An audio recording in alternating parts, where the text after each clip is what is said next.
जो बालक में भगवान का स्वरूप देखे। विषय में बोल रहा हूं सर, क्या आप बात कर रहे हैं? ओके डॉक्टर, सुनिए, देखिए मैं कितनी बात कह रहा हूं। सभापति महोदय, यहीं पर आप प्रत्यक्ष निर्णय पूरा देश कर सकता है कि जब तक ये बात होती रही कि चाइल्ड मैरिज जारी रहेगी 9, 10, 11, उस पर कोई आपत्ति नहीं। मैंने कहा बच्चे में भगवान देखो तो आपत्ति शुरू हो गई। बच्चे में भगवान देखने की जो मानसिकता है वो हमारी अपना विचार है। और सिर्फ मैं कंक्लूड कर रहा हूं सभापति जी, हम सिर्फ बच्चे में भगवान नहीं देखते सभापति महोदय, हम तो सारा ब्रह्मांड बच्चे में देखते हैं। इसके साथ आगे उसमें ऐड किया गया additionally an image created, adopted, modified to depict a child would also be treated as child pornography। ये जो एक्ट में ये प्रावधान किया गया है सभापति महोदय, ये और भी प्रभावी बनाने के लिए था, क्योंकि आज हम आर्टिफिशियल इंटेलिजेंस के दौर में आ रहे हैं और बहुत सी ऐसी चीजें हैं कि किसी का भी चेहरा लगाकर किसी भी प्रकार की एक दूसरा किसी के बारे में एक छवि खराब करने और उसे मानसिक रूप से प्रताड़ित करने की व्यवस्था की जा सकती है। तो उसके लिए भी और इसमें आगे व्यवस्था यह की गई, this would also include the cartoons, animated pictures and others. अर्थात ये एक प्रभावी और व्यापक परिभाषा चाइल्ड पोर्नोग्राफी की इसमें करने का यह प्रयास किया गया, ताकि आने वाले समय में किसी भी प्रकार की कोई भी कानूनी लूपहोल का फायदा व्यक्ति ना उठा सके। परंतु मैं यहां कहना चाहूंगा सर, जब हम कानूनी दृष्टि से एक दौर में इसको मजबूत करने का प्रयास कर रहे हैं, तो कहीं कहीं पर हमें बिल्कुल ईमानदारी से विचार करना होगा कि हम कहीं कानूनी कवर देकर तो कोई प्रयास नहीं कर रहे हैं उन चीजों को छुपाने का। इस संदर्भ में उदाहरण देना चाहूंगा, 14 जून 2013 को केरल की सरकार ने एक आदेश जारी कर दिया कि जो भारत में मैरिज की एज लड़कियों की 18 साल है, उसके नीचे की भी मैरिज को अनुमति प्रदान कर दी जाए। मैं विनम्रता से पूछना चाहता हूं कि क्या इस प्रकार के आदेश को पारित करना, क्या चाइल्ड के सेक्सुअल अब्यूज को कानूनी जामा पहनाना है या नहीं? फिर भारी विरोध हुआ महोदय। उस समय यूडीएफ की सरकार थी, वर्तमान एलडीएफ की सरकार नहीं थी, मगर भारी विरोध हुआ। तो फिर 27 जून 2014 को उन्होंने अमेंडमेंट किया। और क्या अमेंडमेंट किया, मैं सभापति महोदय ध्यान में रखना, वो कहते हैं ये 28 जून 2014 से पहले के जो विवाह हैं उनको करेगा, आगे नहीं लागू होगा। मैं यहां कहना चाहूंगा, ईमानदारी से इस पे विचार करिए। आप वोट बैंक के तुष्टीकरण के आधार के ऊपर चलते हुए अगर एक नजरिए से कानूनी जामा पहनाने का प्रयास करेंगे बच्चों के साथ होने वाले सेक्सुअल अब्यूज को, आप कहेंगे कि साहब मैंने इसको मैरिज का रूप दे दिया, तो यह सर्वथा गलत है। इसलिए मैं कहना चाहता हूं कि जब इस विषय पे विचार करना है तो ईमानदारी से विचार करना चाहिए। यहां मैं दूसरा उदाहरण देना चाहता हूं। हम सब जानते हैं हमारे यहां ऐसी तमाम समाचार आए, जिसमें एक का मैं उदाहरण देना चाहूंगा। हैदराबाद में अनेक ऐसे उदाहरण हैं कि छोटी छोटी बच्चियों को विदेश से लोग आते हैं और टेक्निकली मैरिज करके प्रैक्टिकली उन्हें खरीद कर ले जाया जाता है सिर्फ सेक्सुअल अब्यूज करने के लिए। यह मैं घटना बताना चाहता हूं कि एक घटना है, ये भी 2013 की घटना है, 2014 की घटना है कि हैदराबाद में क्लास 8 की बच्ची है जिसका नाम है नूर जहां। वो स्कूल आती है, अचानक कुछ दिन के बाद वो आना बंद कर देती है। उसके साथी लोग पूछने का प्रयास करते हैं कि वो कहां गई, क्या हुआ, तो पता चलता है कि उसकी शादी कर दी गई है। और शादी जिससे की गई है वो 65 साल के व्यक्ति हैं। अब सुनिए इसके बाद, परंतु मुझे इस बात के ऊपर let him complete then। ये ऑफिशियल केस है, ये ओपन हो चुका है, ठीक है। यदि इसमें सभापति जी यदि इस विषय पे आपत्ति है तो नाम को डिलीट कर दिया जाए, मुझे उस पर कोई आपत्ति नहीं। अब मैं सिर्फ ये कहना चाहता हूं, यदि ईमानदारी से दिल की इच्छा है इन चीजों से लड़ने की, तो आइए और इसके खिलाफ भी आवाज उठाइए। फिर मैं दूसरा उदाहरण देना चाहता हूं। एक और बच्ची है, उसका केस आता है जनवरी 2014 में हैदराबाद के संतोष नगर थाने में।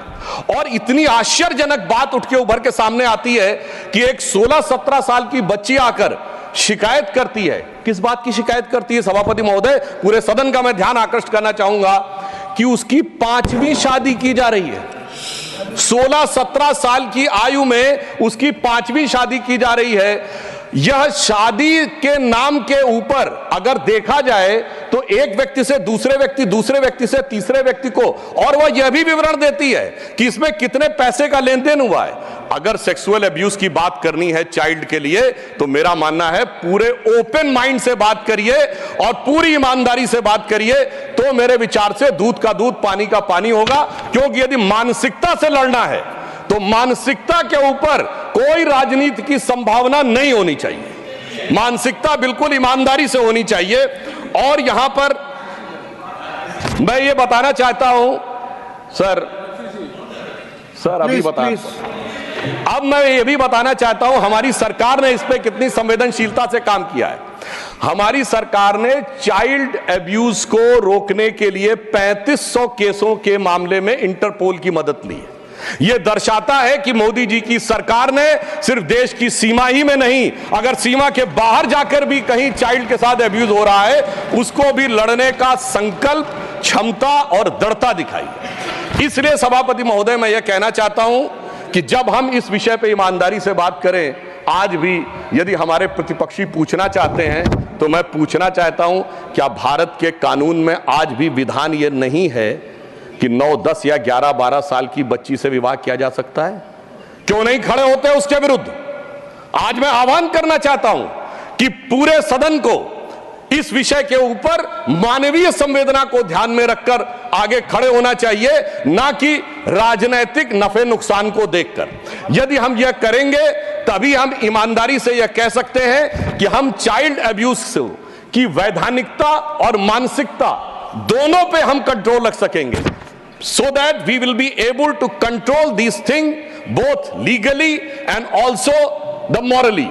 अब यहां पर मैं एक विषय और भी यह कहना चाहता हूं सभापति महोदय कि जिस प्रकार का विचार मैं मानसिकता को लेकर कहना चाहता हूं, 2014 में हमारी सरकार आई।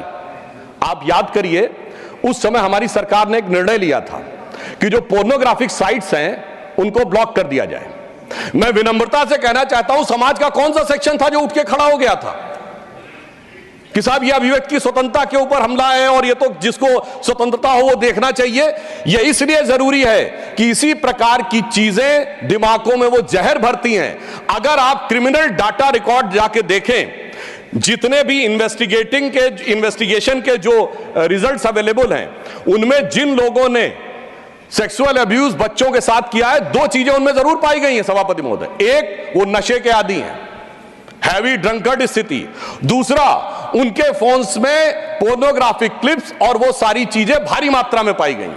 तो मैं सिर्फ ये कहना चाहता हूं, यदि हमें मानसिकता से लड़ना है तो हम ये भी नहीं कह सकते कि साहब विशेष प्रकार की वेबसाइट्स देखना, अश्लील वेबसाइट्स देखना, तो ये तो व्यक्ति की स्वतंत्रता पर छोड़ दिया जाना चाहिए। ये अल्ट्रा इंडिविजुअलिज्म है, ये इंडिविजुअल फ्रीडम नहीं है, ये अल्ट्रा इंडिविजुअलिज्म है। और नशे जैसी चीज को तो एक व्यक्तिगत स्वतंत्रता मानना चाहिए और कहीं कहीं पर तो सोशल डिग्निटी दी जानी चाहिए। यदि हम इस मानसिकता के साथ चलेंगे तो मेरा मानना है कि हम कभी भी इस चुनौती का सही ढंग से सामना नहीं कर सकते। इसलिए मैं कहना चाहता हूं सभापति महोदय, एक समस्या यह भी आई है कि जब से जरूरत से ज्यादा ये ऑब्जेक्टिविज्म आ गया है। हम कोई विज्ञापन देखें, तमाम प्रकार की जो प्रस्तुतिकरण है वो देखें तो उसमें हर चीज का ऑब्जेक्टिफिकेशन है। बच्चे का ऑब्जेक्टिफिकेशन है, वुमेन का ऑब्जेक्टिफिकेशन है, और उसको हम कहते हैं this is a expression, way of expression. यदि हम इस मानसिकता से लड़ना चाहेंगे तो यह सिर्फ राजनीतिक आधार पर संभव नहीं है। इसके लिए समाज को एकजुट होना पड़ेगा। और हमारी सरकार, सभापति महोदय, हमारी सरकार तो बच्चों के कल्याण के लिए संकल्पित होने का भाव तो अपने विचार और संस्कार लेके में आती है, क्योंकि हम तो वो हैं जिन्होंने श्री रामलला विराजमान को प्रतिष्ठित करने के लिए एड़ी चोटी का जोर लगा दिया। हम तो बालक में भगवान का स्वरूप देखते हैं। यदि आपकी मानसिकता भारतीय संस्कृति की उस मानसिकता से प्रेरित होगी जो बालक में भगवान का स्वरूप देखे।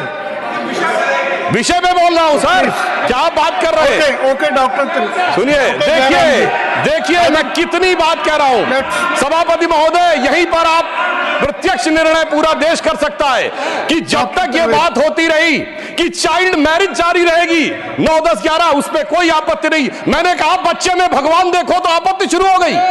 बच्चे में भगवान देखने की जो मानसिकता है वो हमारी अपना विचार है। और सिर्फ मैं कंक्लूड कर रहा हूं सभापति जी, हम सिर्फ बच्चे में भगवान नहीं देखते सभापति महोदय, हम तो सारा ब्रह्मांड बच्चे में देखते हैं। चाहे हमारे यहाँ एक नहीं अनेक उदाहरण हैं कि भगवान कृष्ण भी जब बाल कृष्ण थे तो उनके मुंह में ब्रह्मांड दिखा था, और भगवान राम जब बालक राम थे तो याद करिए जो हम ये भजन गाते हैं ना, भय प्रकट कपाला, उसमें क्या लाइन है? ब्रह्मांड निकाया। अब देखिए इनको समस्या क्या हुई वो उस लाइन से एक्सप्लेन कर रहा हूं। ब्रह्मांड निकाया निर्मित माया, रोम रोम प्रतिवेद कहें, सो मम उर्वासी जग उपहासी, सुनत धीर मत थिर न रहे। इसका अर्थ जानते क्या है? कि जो संपूर्ण ब्रह्मांड जिनके रोम रोम से बनते हैं वो हमारे, कौशल्या जी कह रही वो हमारे उर में आकर हमारे गर्भ में आप प्रवेश कर गए, ये बड़े बड़े बुद्धिमानों को समझ में नहीं आता है। सुनत धीर मत थिर न रहे, यानी उनकी बुद्धि स्थिर नहीं हो पाती है, वो व्यथित हो जाती है, वो विचलित हो जाती है। वही विचलन आज हमें अपोजिशन में देखना पड़ रहा है। तो मैं अंत में सिर्फ यह कहना चाहूंगा कि हम सबको इस विषय के ऊपर ईमानदारी से विचार करना चाहिए। वैधानिक पक्षों पे मोदी जी की सरकार ने जितने सुदृढ़ कदम उठाए हैं और आगे भी उठाने के लिए कृत संकल्पित हैं, इसके लिए कोई एडिशनल और चेंज करने की वैधानिक आवश्यकता अभी इस समय मुझे नजर नहीं आती है। परंतु मानसिकता के स्तर पर लड़ने की आवश्यकता हमें पूरी नजर आती है, और इसके लिए हम सबको वोट बैंक की राजनीति और सियासत नफे नुकसान से ऊपर उठना पड़ेगा।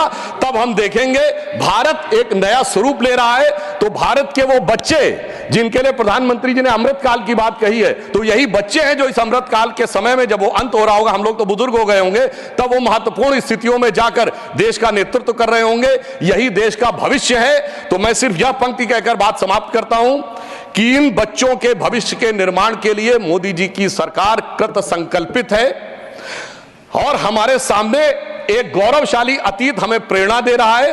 वर्तमान में हम सही मानसिकता पे चले तो गौरवशाली था भूत, यानी भूतकाल पास्ट, गौरवशाली था भूत, भविष्यत भी महान है अगर संभालें आप उसे जो वर्तमान है। धन्यवाद। धन्यवाद doctor Sudhanshu Trivedi ji. I think protection of children from sexual offences आपने कई मुद्दे उठाए।